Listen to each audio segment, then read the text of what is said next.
Hello guys, आज मैं आपके लिए क्लास 10 फिजिक्स नोट्स लेके आया हूँ। जैसा कि आप जानते हैं लॉकडाउन का टाइम पीरियड चल रहा है, जिसके कारण सभी स्कूल बंद हैं अभी।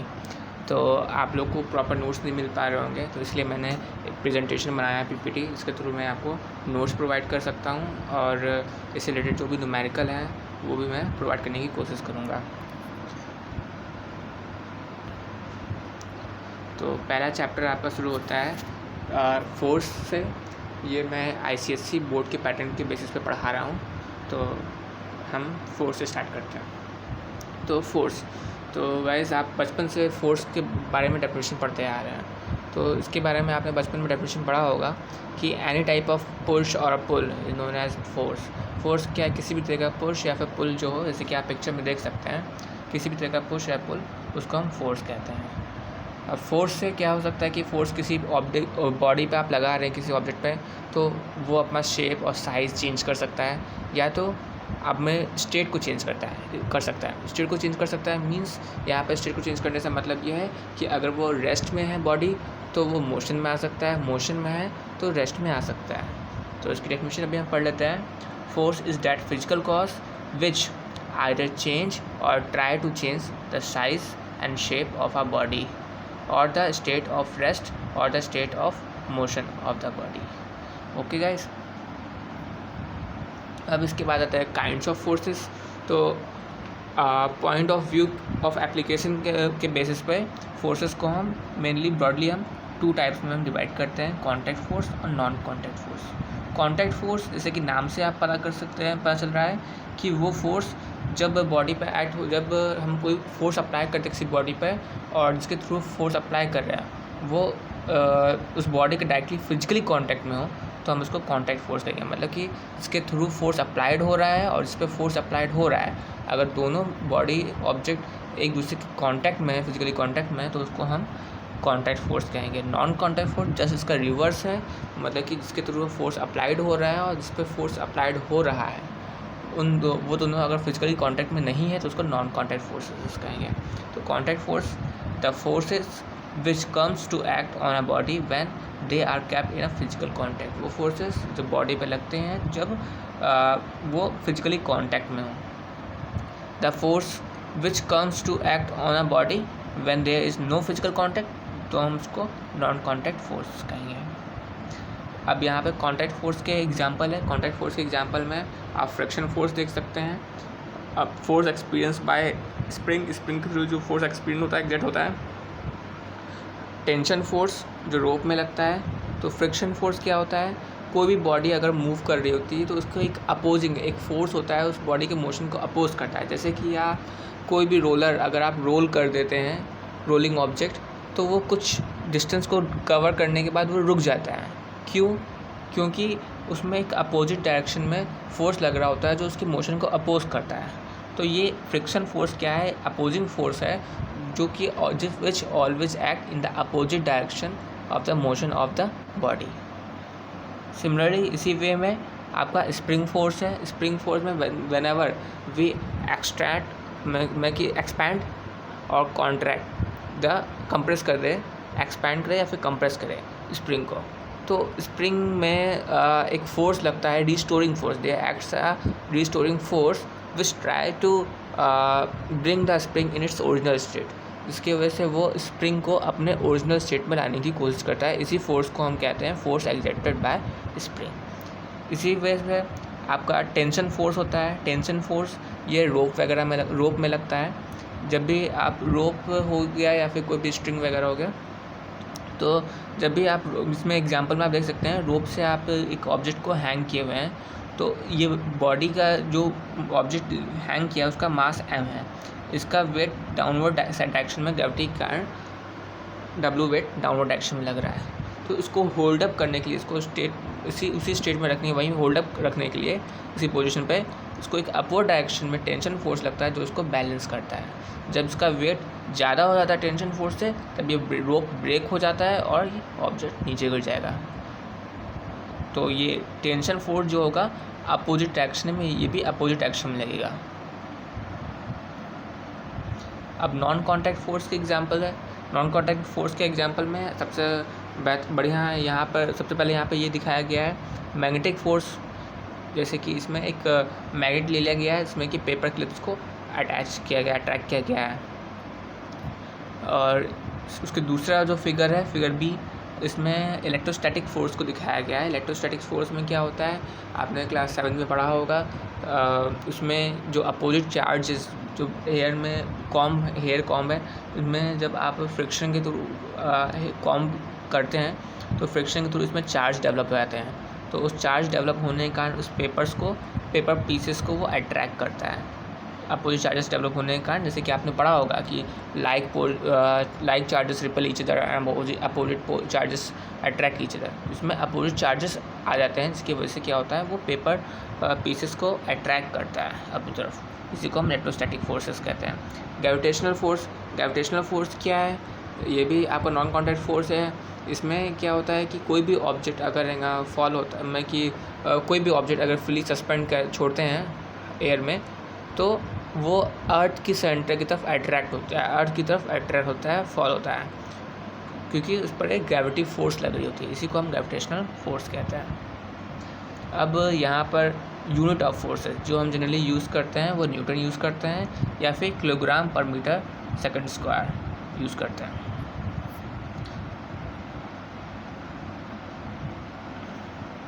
सीजीएस यूनिट आपके यहाँ पर डाइन यूज़ करते हैं, ग्राम सेंटीमीटर पर सेकंड स्क्वायर, और ग्रेविटेशनल यूनिट केजीएफ या फिर जीएफ यूज़ करते हैं।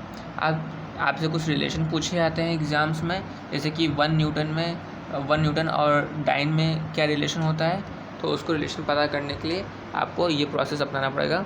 जैसे कि आपको पता है, ऊपर मैंने आपको बताया यहाँ पर 1 न्यूटन और 1 किलोग्राम मीटर पर सेकंड स्क्वायर वो एक इक्वल होते हैं।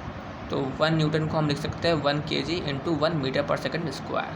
तो 1 kg आपका होता है 1000 ग्राम, और 1 मीटर आपका 100 सेंटीमीटर के इक्वल होता है और पर सेकंड स्क्वायर।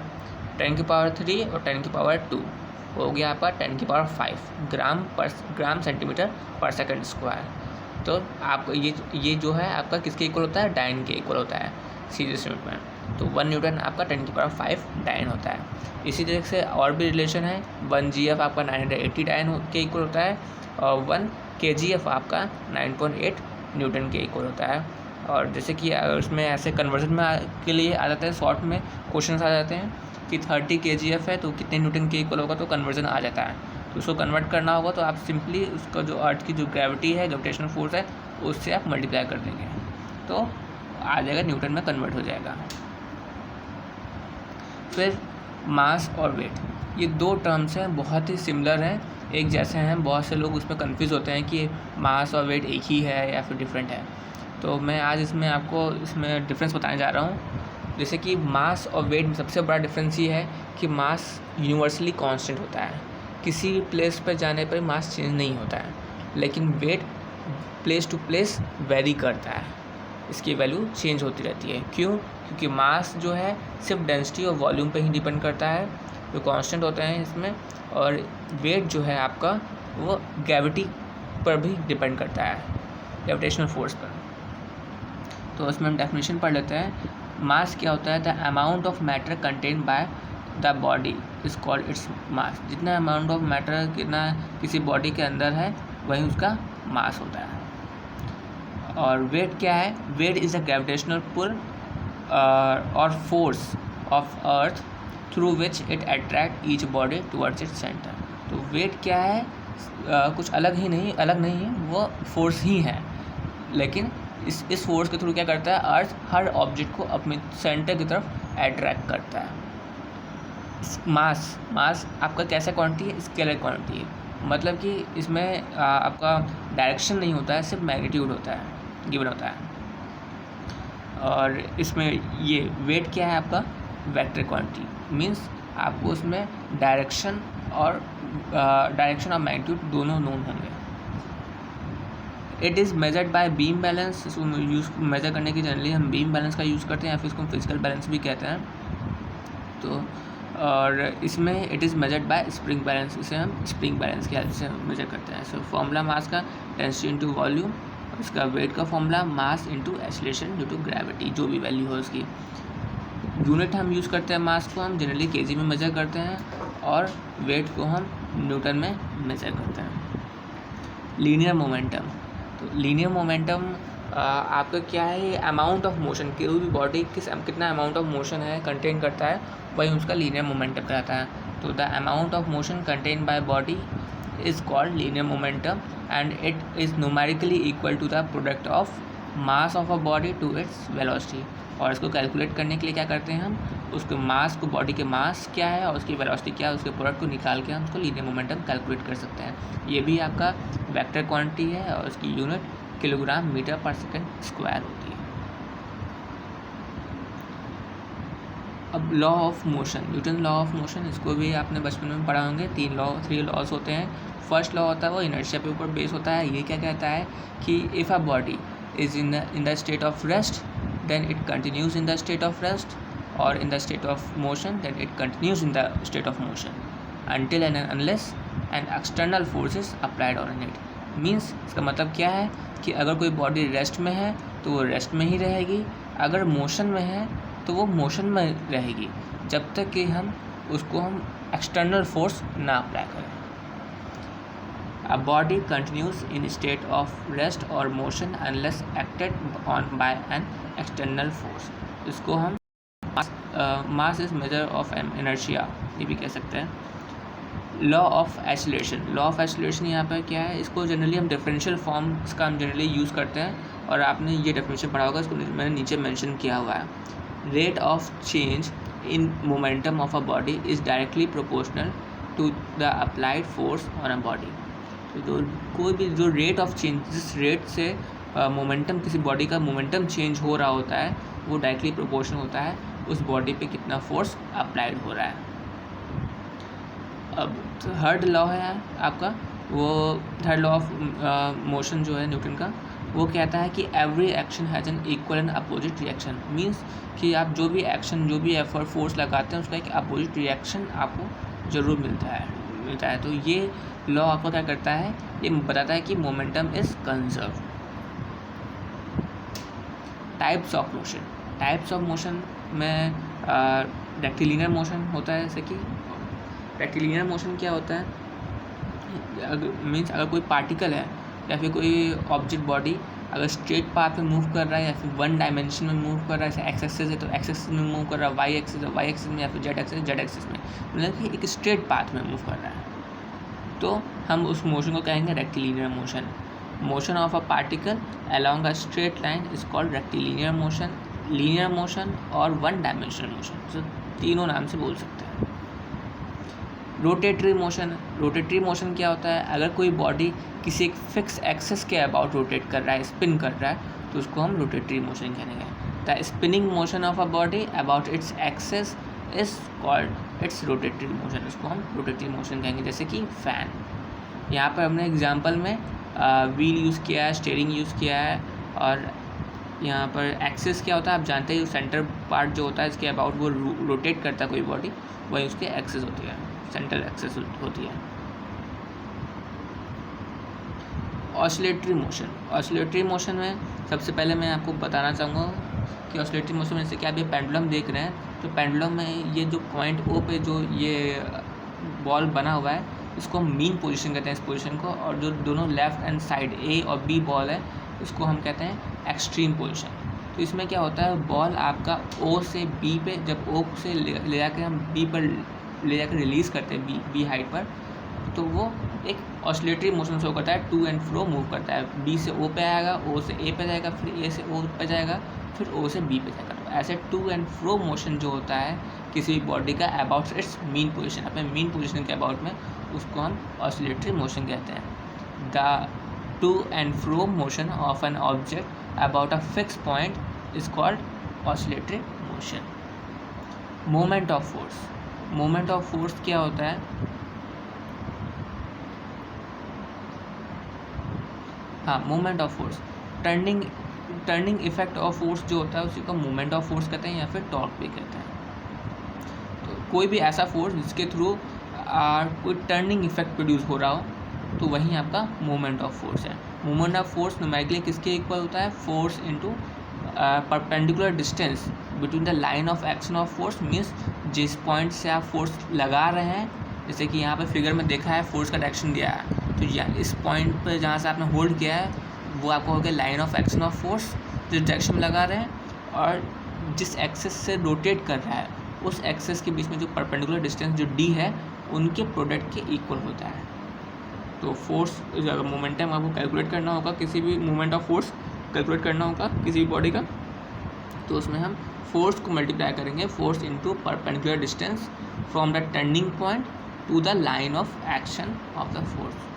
ठीक है, अब इसकी यूनिट क्या होती है, इसकी यूनिट भी आपका न्यूटन मीटर होगा। फोर्स की यूनिट न्यूटन और डिस्टेंस है तो डिस्टेंस की यूनिट मीटर, तो न्यूटन मीटर। और ये जो मूवमेंट है हो सकता है बॉडी टर्निंग इफेक्ट जो प्रोड्यूस हो रहा है वो क्लॉकवाइज हो सकता है, बॉडी क्लॉकवाइज मूव कर सकती है या फिर एंटी क्लॉकवाइज मूव कर सकती है। तो अगर क्लॉकवाइज मूवमेंट फोर्स में कि मोमेंटम हो रहा है, क्लॉकवाइज मोमेंटम हो सकता है और एंटी क्लॉकवाइज हो सकता है। एंटी क्लॉकवाइज होगा मोमेंटम तो हम उसके मैग्नीट्यूड हमेशा पॉजिटिव लेते हैं, और क्लॉकवाइज होगा तो हम उसके मैग्नीट्यूड हम नेगेटिव लेते हैं। प्रिंसिपल ऑफ मूवमेंट, तो प्रिंसिपल ऑफ मूवमेंट मेनली आपको इक्विलिब्रियम को बताता है कि ये कोई भी बॉडी इक्विलिब्रियम में मोमेंटम में कोई बॉडी इक्विलिब्रियम में कब होगी। तो इसमें जनरली आपने बचपन में सीसॉ देखा होगा, जैसे कि आप ये फिगर देख रहे हैं, तो क्या आप बता सकते हैं कि ये जो सीसॉ होगा ये बैलेंस किस केस में होगा। ये बैलेंस उस केस में होगा जब मान लिया जो पिंक कलर के जो एक यहाँ पर मान लिया जो है, यहाँ पर ये ए पर्सन है और जो इस साइड है राइट हैंड साइड है वहाँ उसे हमने बी पर्सन मान लिया। तो जब ए पर्सन के थ्रू जो मोमेंटम हो रहा है एंटी क्लॉकवाइज, मीन्स अगर ये हैवी हुआ, इसका वेट ज़्यादा हुआ तो ये एंटी क्लॉकवाइज डायरेक्शन में मूव करेगा। तो इसके थ्रू जो मोमेंटम प्रोड्यूस हो रहा है और जो बी पर्सन के थ्रू मोमेंटम प्रोड्यूस हो रहा है, यानी जो क्लॉकवाइज डायरेक्शन में अगर इसका वेट ज़्यादा हुआ बी पर्सन का तो क्लॉकवाइज डायरेक्शन में सीसॉ मूव करेगा। तो दोनों का जब वेट बराबर हो जाएगा, यानी एंटी क्लॉकवाइज और क्लॉकवाइज मोमेंटम दोनों का बराबर हो जाएगा, तब ये इक्विलिब्रियम स्टेट में आ जाएगा। यही आपका प्रिंसिपल ऑफ मूवमेंट बताता है। For an object to be in equilibrium, किसी भी ऑब्जेक्ट के लिए इक्विलिब्रियम में होने के लिए क्या होना चाहिए, द टोटल क्लॉकवाइज मूवमेंट, जो टोटल क्लॉकवाइज मूवमेंट है जैसे बॉडी ए मान लिया, must be equal to the total anti clockwise movement, total anti clockwise movement के इक्वल चाहिए about the same pivoted point. यहाँ पे सेम पाइवोटेड पॉइंट क्या है, जो सेंटर में जो ट्रायंगल बना हुआ है। कपल क्या होता है, जैसे कि आप फिगर में देख सकते हैं टू फोर्सेस हैं एफ एंड एफ, जो इक्वल मैग्नीट्यूड के हैं, जो लग रहे हैं किसी भी एक लीनियर पोजीशन में। इसमें दोनों का जो डायरेक्शन है वो अपोजिट डायरेक्शन है, लेकिन इस सेम लाइन के अलॉन्ग नहीं लग रहा है, जिसकी वजह से क्या होगा, ये इस मान लिया ये एक बार है, रॉड है, तो एक एंड पर फोर्स डाउनवर्ड डायरेक्शन में लग रहा है, एक एंड पर फोर्स अपवर्ड डायरेक्शन में लग रहा है और सेम मैग्नीट्यूड का है। तो उसकी वजह से क्या होगा, ये रॉड टर्निंग इफेक्ट प्रोड्यूस करेगा और उसको टर्न कर देगा, रोटेट कर देगा। तो इस टाइप के फोर्सेस को हम कहते हैं कपल फोर्स कहते हैं। डेफिनेशन पढ़ लेते हैं। व्हेन टू पैरेलल फोर्सेस, देखिए दोनों पैरेलल फोर्सेस हैं, which are equal and opposite are not acting on the same line, जो इक्वल भी है, इक्वल है एफ और एफ, और अपोजिट डायरेक्शन में, एक अपवर्ड डायरेक्शन में तो एक डाउनवर्ड डायरेक्शन में है, are not acting on the same line, और सेम लाइन पर एक्ट नहीं होगा, क्योंकि अगर सेम लाइन पर एक्ट हो रहा होता तो बॉडी मूव ही नहीं करती, कैंसिल आउट हो जाता। एक ए पोजीशन में एक्ट कर रहा है तो एक बी पोजीशन पे एक्ट कर रहा है, तो इसकी वजह से क्या होता है, ये मोशन, ये टर्निंग इफेक्ट शो करेगा, मोशन शो करेगा, रोटेटरी मोशन। तो इसी को हम कपल कहते हैं। तो कपल इज फॉर्म, इसी को हम कपल फोर्स कहते हैं। तो moment of couple is equal to the product of either force और the perpendicular distance between the line of action of both the forces. Means अगर मोमेंट ऑफ कपल आपको calculate करने के लिए एग्जाम में कहता है, तो उसके लिए क्या करेंगे, कोई भी फोर्स इनमें से ले लेंगे, उसको हम मल्टीप्लाई कर देंगे, इनके बीच की जो डिस्टेंस जो है डी, उससे मल्टीप्लाई कर देंगे, तो आप कपल ऑफ फोर्स निकाल सकते हैं। अब सेंटर ऑफ ग्रेविटी, ये बहुत ही इंपॉर्टेंट टॉपिक है। सेंटर ऑफ ग्रेविटी क्या होता है? इमेजिनरी पॉइंट होता है किसी भी बॉडी का, जहाँ पर इमेजिनरी बैलेंसिंग, एक्चुअल में ये इमेजिनरी बैलेंसिंग पॉइंट होता है जहाँ से आप किसी भी बॉडी को बैलेंस कर सकते हैं। जैसे कि आपको कोई एक स्केल है, किसी स्केल को आप किसी एज पर, शार्प एज पे, जैसे मान लिया नाइफ एज है, उस पर आपको बैलेंस करना होगा। तो आप क्या करेंगे? उसको आप सेंटर से रखेंगे कि कॉर्नर से रखेंगे? अगर कॉर्नर से रखेंगे तो एक साइड टिल्ट हो जाएगा, आप उसको सेंटर से स्केल को रखेंगे जिसकी वजह से वो बैलेंस हो जाए। उसी तरीके से सेंटर, क्यों? क्योंकि उसका है, हम सेंटर से ही क्यों रखते हैं? क्योंकि उसका जो सेंटर ऑफ ग्रेविटी स्केल का होता है वो सेंटर में लाइक होता है, और इसके जहाँ से उसका जो वेट होता है वो इक्वली डिस्ट्रीब्यूट होता है, इसकी वजह से वो बैलेंस हो जाता है। तो सेंटर ऑफ ग्रेविटी भी आपका वही है, is an imaginary balancing point. ये इमेजिनरी बैलेंसिंग पॉइंट होता है where the body weight can be assume to be concentrated, जहाँ पे बॉडी का वेट एज्यूम कर सकते हैं कि टोटली कंसनट्रेटेड होता है एंड इक्वली डिस्ट्रीब्यूटेड, और इक्वली डिस्ट्रीब्यूटेड होता है। इट्स सिंबल इज़ COG और CG। मेरे कि इसको सिंबल में जनरली हम COG शॉर्टकट में यूज़ करते हैं सेंटर ऑफ ग्रेविटी, या फिर CG centre of gravity, CG भी यूज़ करते हैं। इसको सेंटर ऑफ मास भी कई जगह बोलते हैं। It is the point of exact centre around which the body may rotate freely in all direction. It can also be called centre of mass. अब इसमें कुछ आपको well defined geometrical figures given है, इसके सेंटर ऑफ ग्रेविटी कहाँ लाई करते हैं, ये भी आपको एग्जाम में पूछा जाता है। तो जैसे कि पहला आपका सिलेंडर है, तो सिलेंडर में सेंटर ऑफ ग्रेविटी सिलेंडर का कहाँ लाई करता है? उसका जो ज्योमेट्रिकल एक्सेस होता है जिससे वो जनरेट होता है उसके मिड पॉइंट पे लाई करेगा। ट्रायंगल है, तो ट्रायंगल में सेंटर ऑफ ग्रेविटी कहाँ लाई करता है? उसके सेंट्रोइड पे लाई करेगा। सर्किल है, तो सर्किल के कहाँ लाई करेगा? सर्किल के सेंटर पर। स्क्वायर है, स्क्वायर में डायगोनल के इंटरसेक्शन पॉइंट पर। रेक्टेंगल में भी डायगोनल के इंटरसेक्शन पॉइंट पर। ऐसे और भी फिगर्स होते हैं, आप उसको चेक कर सकते हैं नेट पर। अब गाइस आपका ये प्रेजेंटेशन चैप्टर कंप्लीट हो चुका है। इससे रिलेटेड अगर और भी कोई टॉपिक्स बचे होंगे तो मैं उसको नोट्स न्यूमेरिकल्स के थ्रू न्यूमेरिकल्स में ही कंप्लीट कर लूँगा, और फिर भी रह जाते हैं तो आप हमें कमेंट कर सकते हैं।